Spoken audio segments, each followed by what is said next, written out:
Hi, I'm Monty and welcome to my channel.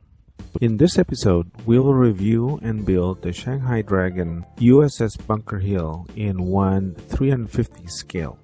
The Bunker Hill is one of 27 Ticonderoga class guided missile cruiser.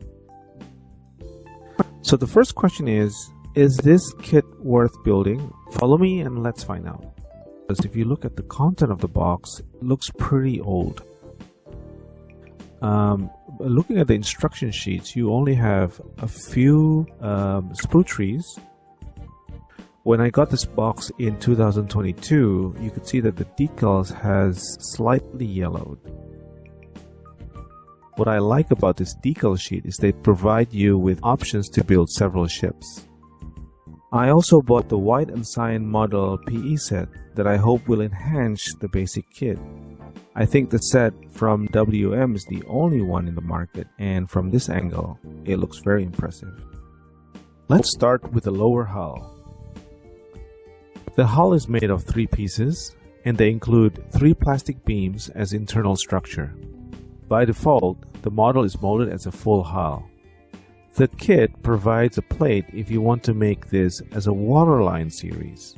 So if you want to do that, then you have to cut the hull yourself.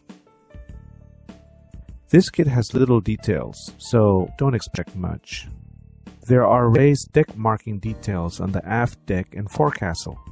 There are supposed to be paint guides for the vertrep area. The kit does not provide you any decals for this, so you have to paint them yourself. In general, the lower hull requires a generous amount of putty and sanding. The overall fitting of this kit is poor, and alignment is an issue. There are a few markings to help me guide with the gluing, but most part it's just mostly guesswork. All of this would add into the time it will take me to build a kit. Because of the poor fitting, it's very obvious that a major part of the build will go into the construction.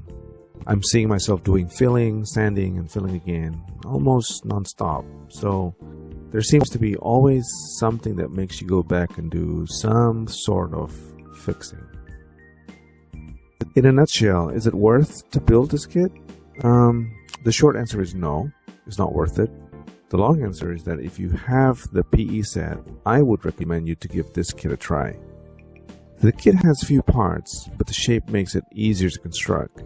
The kit lacks details, but the PE will substitute that for sure.